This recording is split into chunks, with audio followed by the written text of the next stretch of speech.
Through a gate, down a spiral staircase, and tucked away in a repurposed garage, the Fretboard Cafe has been drawing customers to North Village since November 2013. After selling coffee beans at the Columbia Farmers Market for about a year, owner and roaster Dave Ellman moved the operation to a storefront on Walnut Street. There's just been this great outpouring of support and excitement from some people that I know and have become friends with, but other people that I didn't know from anything. After living in New York, Washington, D.C., and Ireland, Ellman and his wife decided on settling down and setting up shop in Columbia, both so his wife could work at the University of Missouri and because they founded a welcoming community for the small coffee business. I felt like it was really a place that has embraced kind of small artisanal crafts. Brett Hartman, one of Fretboard's regular customers who has been buying from Ellman since the farmers market days, has made Fretboard a part of his regular routine despite the small space. If you count the stairs, there's 14 places to sit, and then a couple more to stand.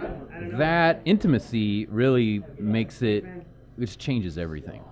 Though they are small now, Ellman sees an opportunity for growth in the future. If we're successful and we kind of keep our eye on the ball and keep the quality up and keep sourcing really great beans, I gotta believe that we're gonna need more space and more capacity to grow. Emerald O'Brien, J4804.